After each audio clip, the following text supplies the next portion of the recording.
Please welcome to the stage our keynote speaker and Wire Leadership Award recipient, Sabrina Kanner, Executive Vice President, Development, Design, and Construction, Brookfield Properties, in a conversation with Joanne Minieri, Senior Executive Vice President of RXR and Senior Managing Director of Transit-Oriented Development for the New York Metro region. Please welcome our speakers.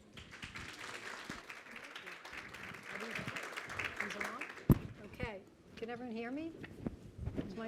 No, I didn't think so. Oh, now you can. Yeah. Okay. Hello and welcome, everyone. You know, today and over the years at this conference, we have women who influence and lead so many aspects of the real estate industry, including investment, design development, construction, debt financing, capital raising, buying, selling, asset managing, and operating properties and projects throughout their career. And each year, we honor a woman who has made a real difference in the industry with the Wire Leadership Award. And this year, we're excited to recognize my friend and colleague, Sabrina Kanner, who you just...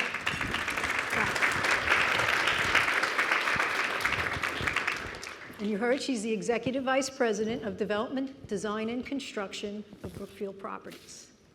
Now, Sabrina has really made her mark on the skyline of New York City with projects from the World Financial Center to Manhattan West. And she has played a key role in the development, design, and construction of over 40 million square feet, billions of dollars in value. And in a very understated yet impressive way, Sabrina has impacted this industry with a history and track record of commitment and results. When I got Sabrina's bio, I had to pause for a minute. One paragraph, but it was quite powerful. And she also pays forward in a big way. She chairs the board of directors of the Urban Green Council and the Salvadori Center. And she's a board member of the New York Building Congress, the Regional Plan Association, and that's just to name a few. And when Lori, Darcy, and I started the conference, Sabrina has participated and contributed every single year. So first, I want to thank Sabrina for making our conference a success and for receiving this award today. And now, just why don't you start off giving us a little bit of your background? Sure, and thanks for having me. I've had so much fun over the years with this conference. What great panels and great experience, so great to be here, thank you. So I grew up in the metropolitan New York region, the oldest of 7, and I think that's kind of a key fact about me because I am really a big sister at heart, and so it's very natural for me to gather around me and sort of pull up alongside me those that maybe don't have as much experience. It's something, as I said, feels natural, but gives me a lot of pleasure as well. And it forms my worldview, too. I know it's a little complicated to get into this conversation here today, but migrants and those who are seeking asylum, I have the same sort of view. Those that need our help, everyone should be reaching out and helping those that are either less experienced, less fortunate than we are. I went to college, Union College in Schenectady, New York. And I graduated with a degree in English, which is probably extraordinarily unique for my career. And I will say, though, halfway through my education, I realized that with the degree in English, I was either going to be a journalist or a teacher, and I wasn't really ready to do either one of those things. So I started taking business courses. So that's kind of the subtitle nobody ever really hears. I really did take a lot of business courses. And went to work for a small contractor out of school. And you have to remember, this was 1980. So people left with a liberal arts degree from college and became investment bankers. It's a very different world than it is today. And I was running the finances of a small contractor and really just focused on finances, and that's a fancy term for accounts payable, receivable, paying unions. And they got very busy. So they taught me to do an estimate, taught me to do a takeoff, and we got some of those jobs. So I ran them. They came in on time, they made money, and I was bitten by the bug. You know, to see something actually come of your efforts, something so tangible. And never really looked back. Came back to New York City, and believe it or not, applied for a job through the Sunday Times. I don't know if there's anybody in this room that remembers that that's how you used to get a job, 45 years ago. And split my time between financial reports and estimating, and just went from there, frankly. And So it came off of just a job you took in the construction industry, and you just stayed focused and you enjoyed it, and it sort of brought you into that field. Loved it. Yeah, Okay. loved it.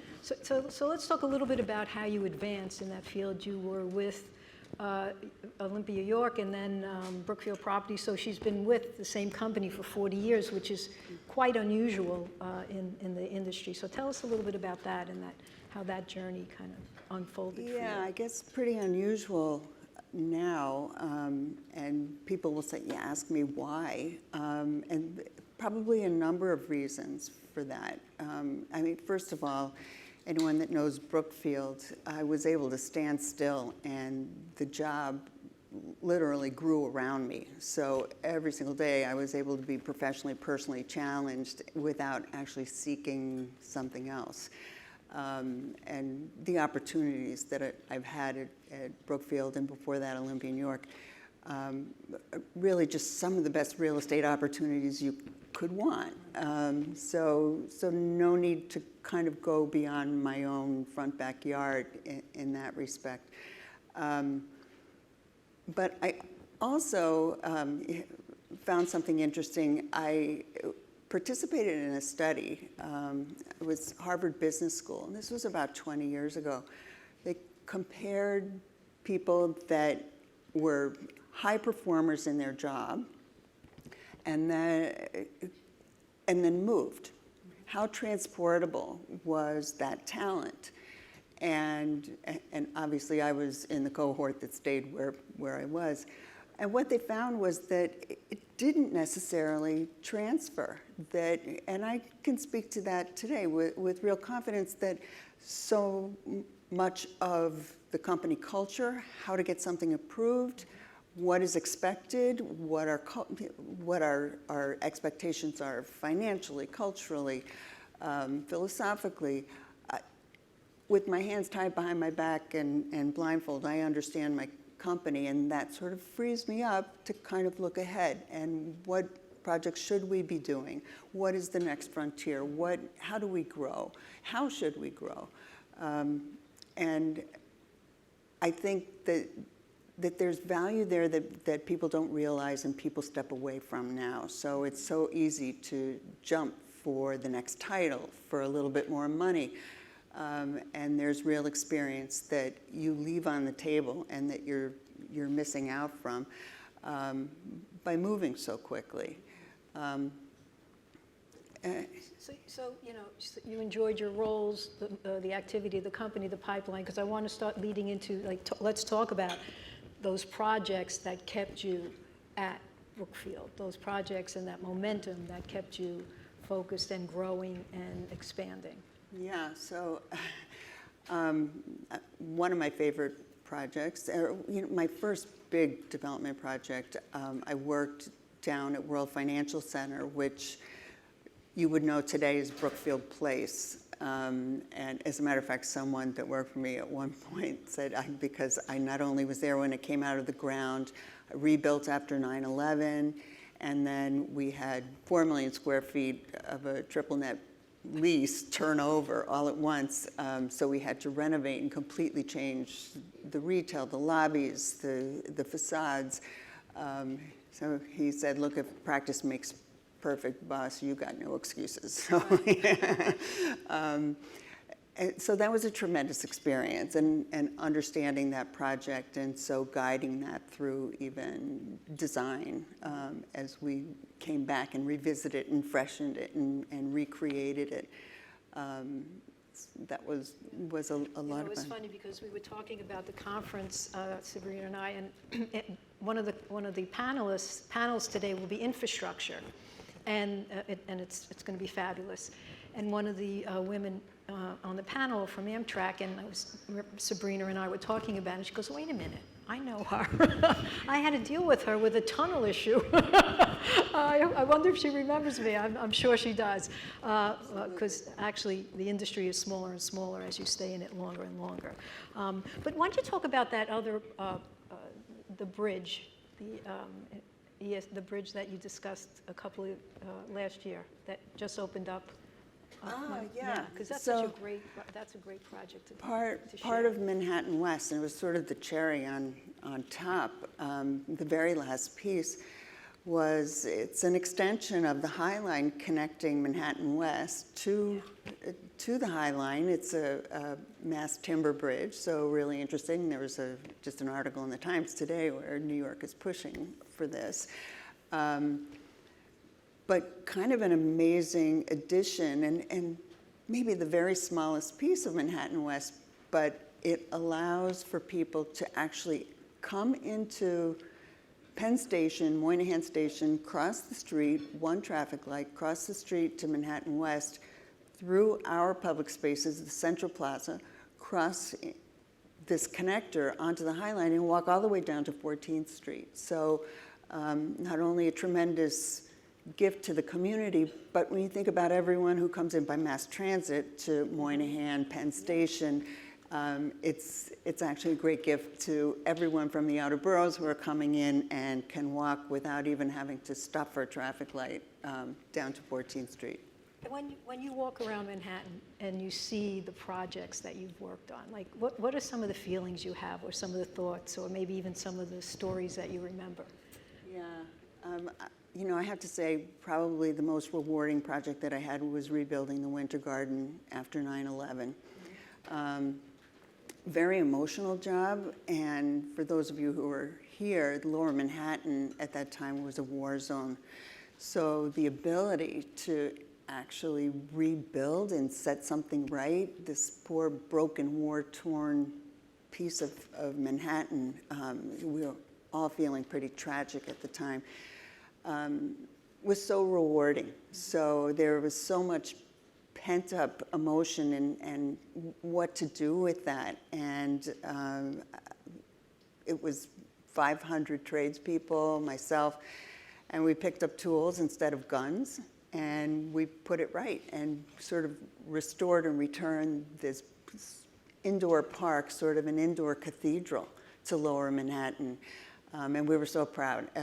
It was done in record time compared to the first project, frankly, and largely because everyone pulled together. Beyond anything I had seen, I hadn't had a project up until that point that didn't have a union jurisdiction problem. Pardon me. And we had none here. And not only that, across the globe, people pulled together. We had to replace all the stone in the Winter Garden. And one of the stones, the quarry had run dry. So flew over to Italy, picking out stone. People just bent over backwards. They were so eager to help us and so eager to help New York, so eager to help the US, made sure that stone got manufactured on the water and back to us in time. And then we were honored because at the time the president, who was George Bush, and UN decided to hold the General Assembly session right there in the Winter Garden. So 2 nights before that happened, we threw a party, all the trades. That was the last day. Everyone home, they showered, and they came back with their partners, their husbands, their wives, their whomevers, and came back, and we had a huge celebration. And yeah, great memory.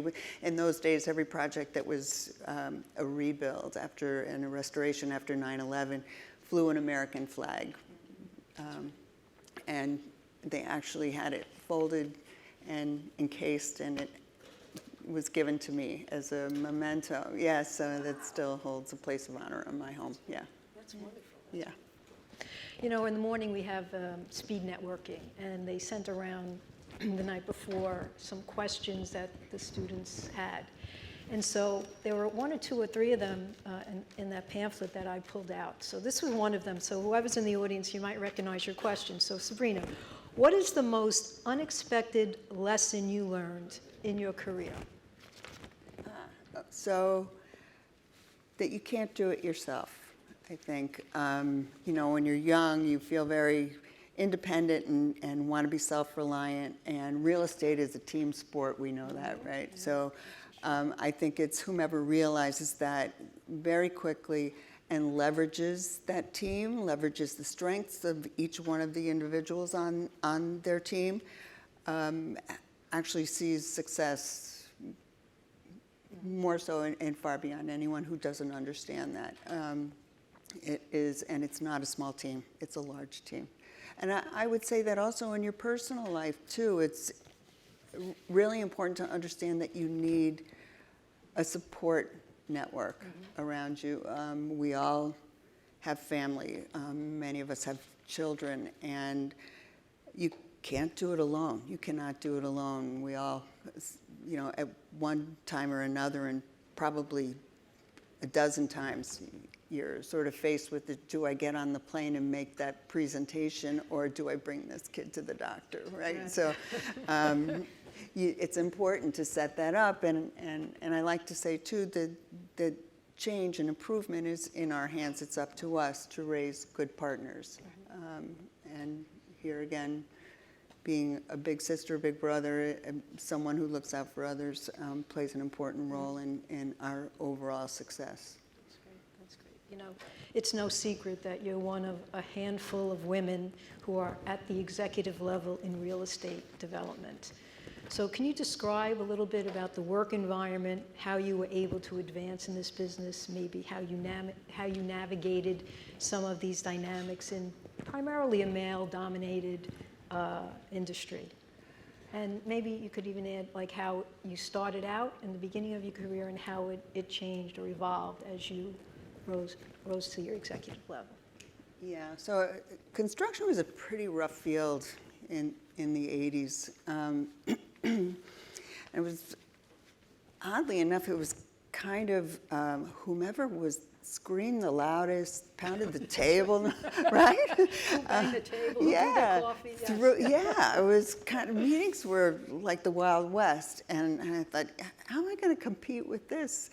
And had a great mentor who said, you don't. You hold the checkbook, duh. So understanding where you stand in the power dynamics was a very important part about actually moving forward there. I think you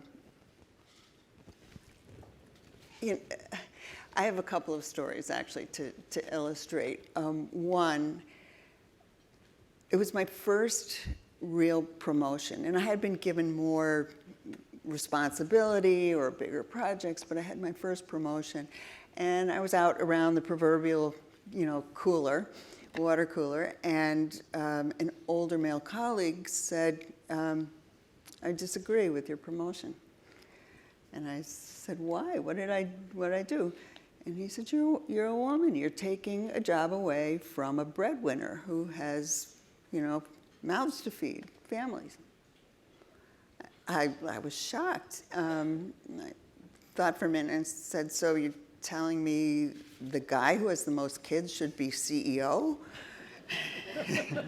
So, you know, suffice it to say we agreed to disagree. But that tells you really what that world was like. Also share another story, which is maybe a little more positive. I was on World Financial Center, and we had an office below grade, and you'd go there and you'd have your meetings, you'd make your phone calls, and then you'd walk up and you'd walk your job. I'd be traveling over to the staircase, and these two steam fitters started heckling me and say, hey, little girl, you lost, and you know, I've never been a little girl in my life, so I said, no, I'm the project manager, I know where I am. oh, little girl, you lost, what are you doing here? And I said, I'm the project manager, my name is Sabrina Kanner, and nice to meet you. And they said, you're lost, you don't belong. This happened, I don't know, 3-4 times.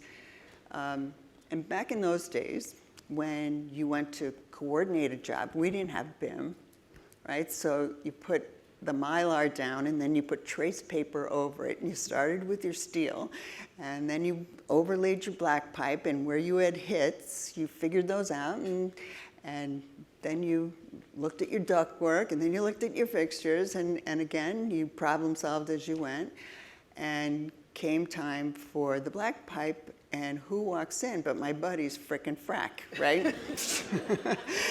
Oh boy, here we go. So they started, who are we working with? We can't be working with her. Just so happened my boss was in the corner, and he said, she's the project manager, of course you're working with her.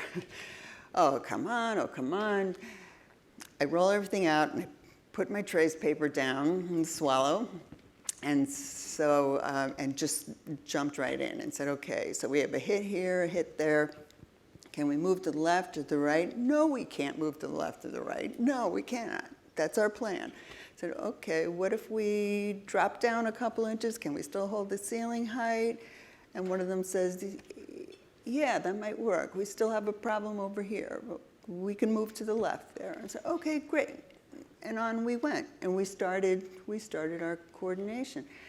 And it went from there. The next week, I maybe got, Sabrina, are you lost? Yeah, it took a while.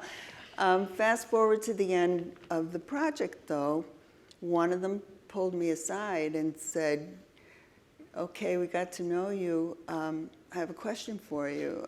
I have a daughter who's a junior in high school, and I would love it if she could do what you do. So what do I tell her? What should she study?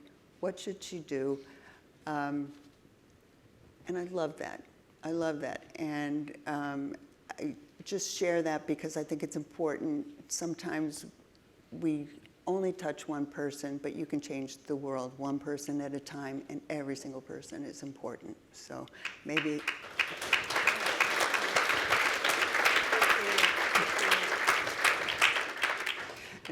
Who knows where that daughter is today? Are you out there? And you stuck with it. You didn't let him.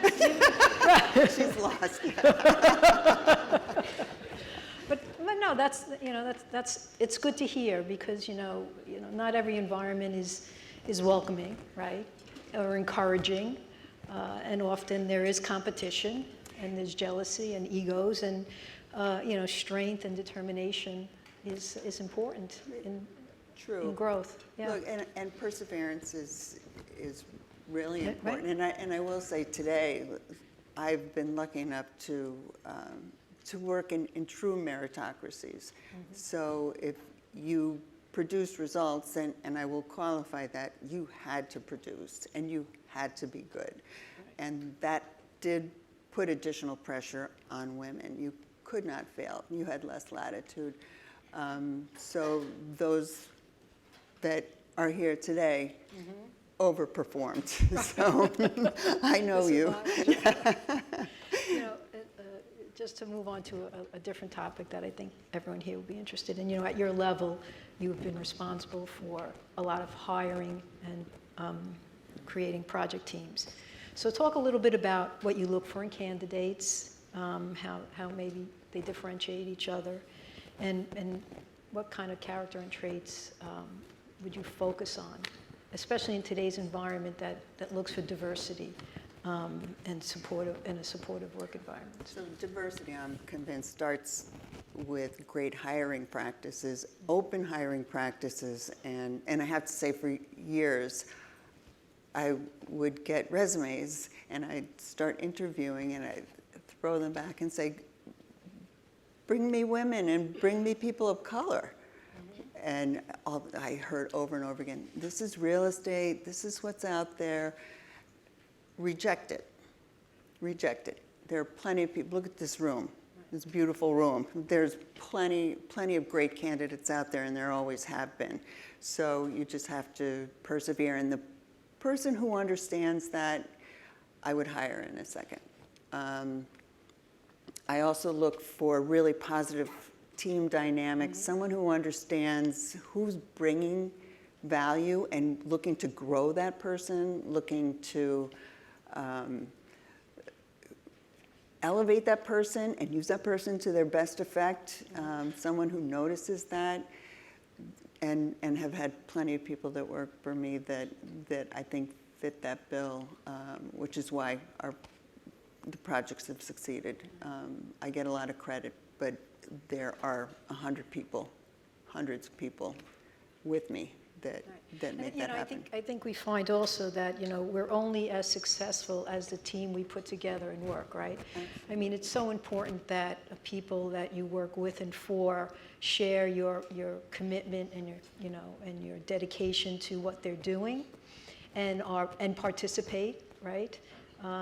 Because often you could avoid problem situations if you have that, work environment where people communicate, collaborate, share, are proactive, raise issues, and even participate in trying to come up with a solution, right?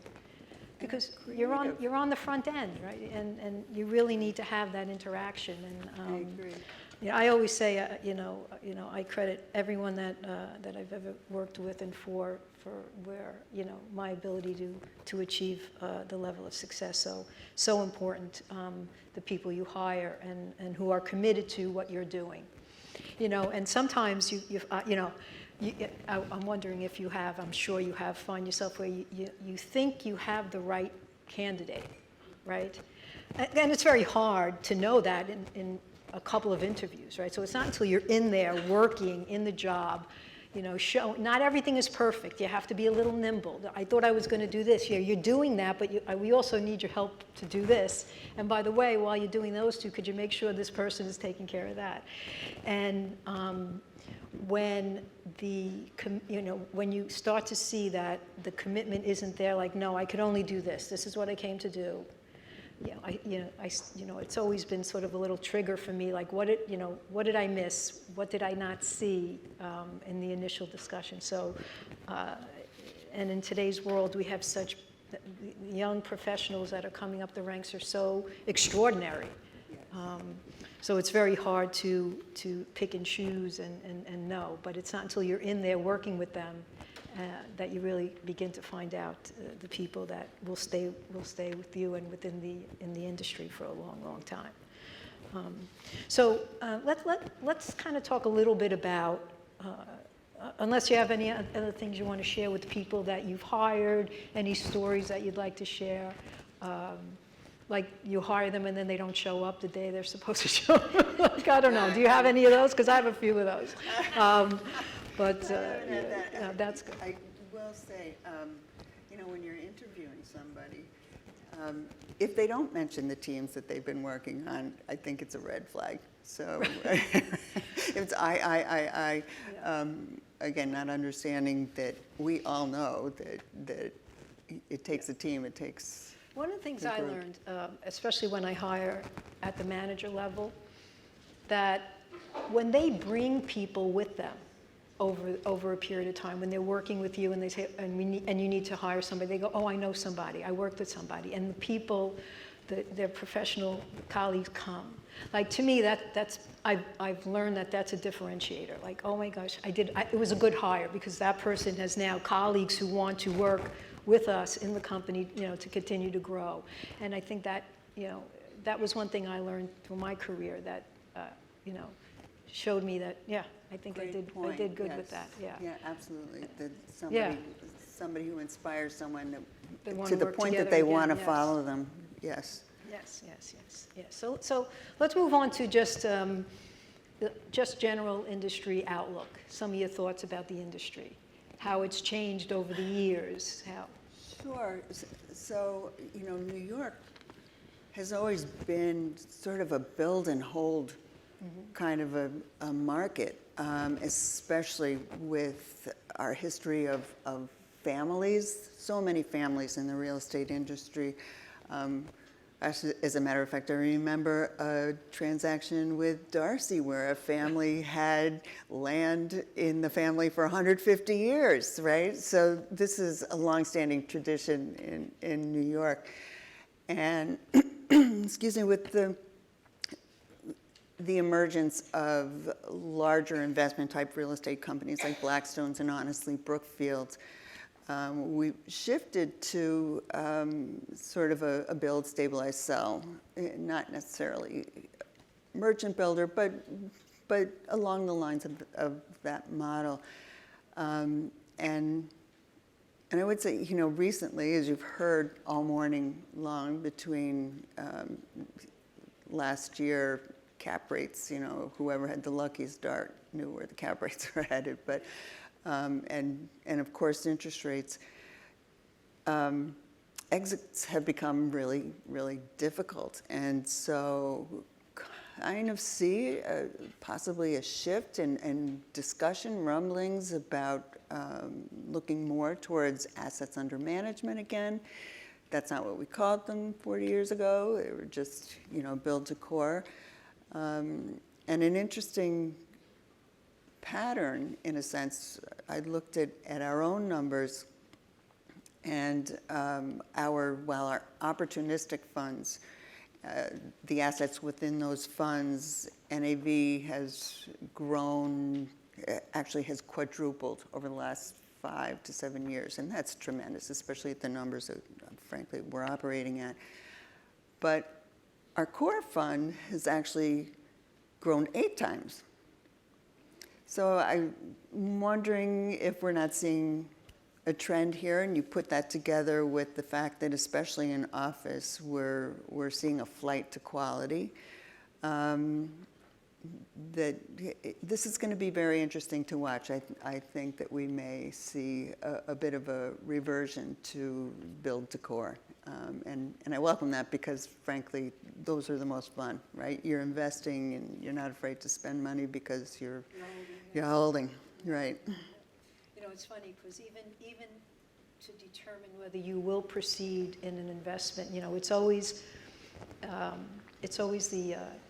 the construction costs that have to, oh, you got to build it for less, right? The fact that the interest rates shot up and are eating the majority of the cost issue, they always tend to turn around and come back to the construction side of the business and push on, you know, value engineering and doing something to, you know, sort of fix the returns. So have you, you know, so talk to us a little bit about the fact that, you know, look, the trades are what? 75% of, you know, the cost of a building. Like, how did you handle sort of the pressure from investments to, you know, getting out there with the trades in the field and trying to price the project out properly with the pressures of the returns? I mean, honestly, I think that's market, right? So it's one thing if you've got a great competitive market, you put it out on the street and you're getting 10 numbers. You've got something to talk about. Mm-hmm. You're in mode where there are only a couple of players. It is what it is, and then you further stress it with pandemic, where you have supply chain issues and all kinds of disruptions. There's just not that much room to move, and it's funny because on the investment side, they're always saying, okay, there's going to be a correction, right? We're going to see everything go down 30%. No, we're not. Like nothing. If you see flatline, if something stops escalating, you're winning. That's a reduction. So. Right. We always look at, you know, you got to buy out the escalation. You got to buy out the escalation, right? It's an interesting dynamic. Yeah. Tell my team, don't believe in escalation, because contractors come in and tell you, oh yeah, escalation, it's up 5-6%. I won't tell you what I say, but it means not true. So it's not true. It's a self-fulfilling prophecy. Don't buy it until until you see it. And many of you, if you're not now, you will be in a position to buy enough that you will understand exactly for yourself what the escalation rate is. Never ask a contractor what his escalation rate is. And currently with the, with the trends evolving in the workplace, what kind of design, if you could talk a little bit about the development design changes that you've seen in your portfolio of development, Yeah. whether it's office, residential, whatever. From an amenities standpoint, it's really an arms race at this point, right? Multifamily, we have multifamily projects that have basketball courts and pools and climbing walls and chef kitchens. What's next? I don't know. And office too, is actually an oversized importance because we're all trying to get employees back to work and entice them back to work and interest them in staying, right? And coming hopefully 5 days a week. So great retail, public spaces, activities, art, things that are more experiential. I think this bodes well for development because, again, there is this flight to quality, which we've got a couple of our brand new and AAA projects are actually commanding greater rents than our underwriting, which almost never happens. But that means that there's funding to fuel that. And I think there's also, especially triggered by the pandemic, a focus on wellness, on sustainability, on decarbonization. And that's a big focus and somewhat tenant-driven at this point. Don't know how much conviction is behind it, but they understand that their employees are very interested in it and very interested in those mechanical systems and how we fit into decarbonization moving forward, especially in this city.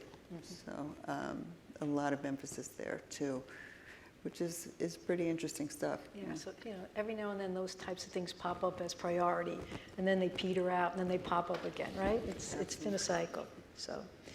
So we got about a little over 5 minutes. So what advice did you get, or advice you would give to somebody who was pursuing a career path in real estate development?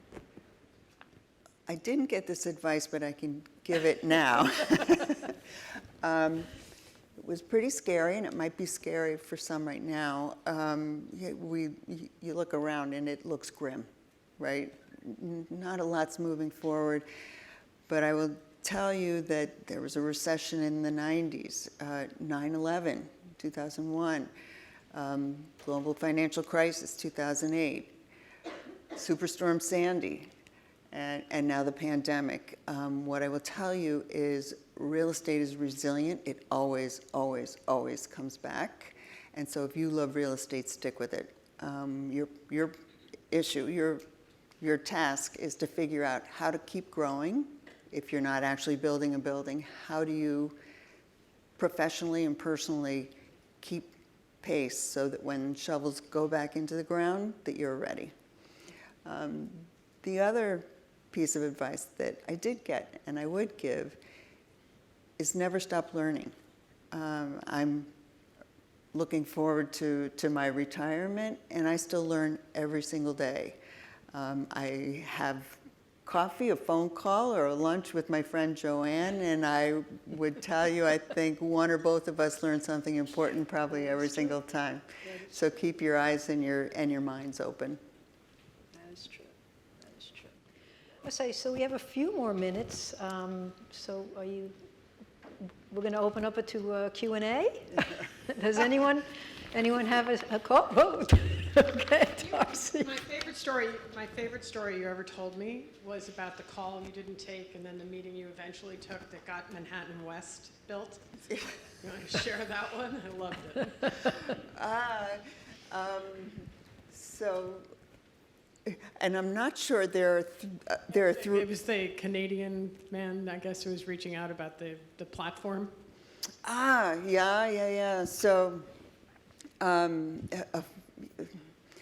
this project almost didn't go forward because as we were in pre-development, we're designing the platform at Manhattan West. You have to understand it was across 240 feet and lengthwise 400 feet, 60 feet down to the busiest rail corridor in the Western Hemisphere. So this was not easy. It was originally designed as a very conventional post and frame steel platform, and every time we priced it in every design issue, it went up, it went up. We were over, 500 million, and we were still designing. Oh my gosh, oh my gosh. I was looking at another project up in Toronto, and the structural engineer came up to me, and we had done a few things together, knew him pretty well. And he said, I have an interesting idea for you. We had a solution here over Metro, the subway system in Toronto, where, we kind of spanned. It was an interesting bridge solution. And I said, great, give me a call. And we, at that point, were pencils down. It was global economic crisis. And so, and our price on this platform just kept going. And I said, sure, give me a call.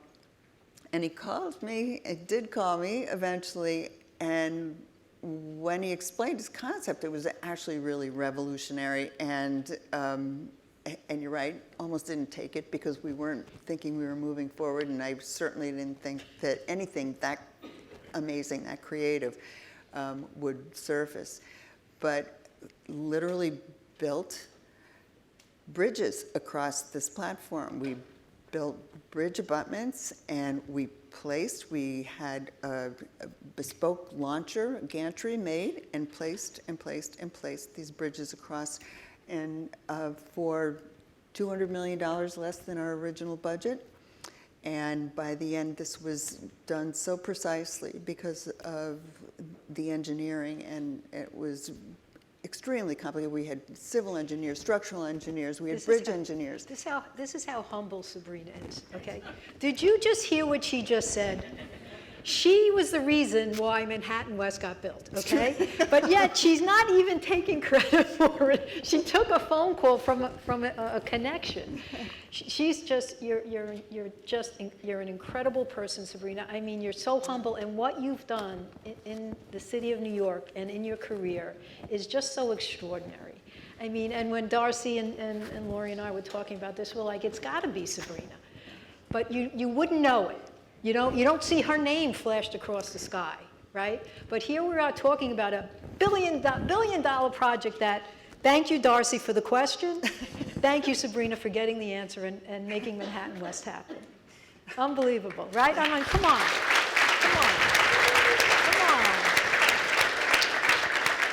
That's great. That's great. Does anyone else have a question for Sabrina? Okay. All right, so. And we hit time. We hit the time perfectly. Okay. All right, everybody. Thank you so much. Thank you, Sabrina. Thank you.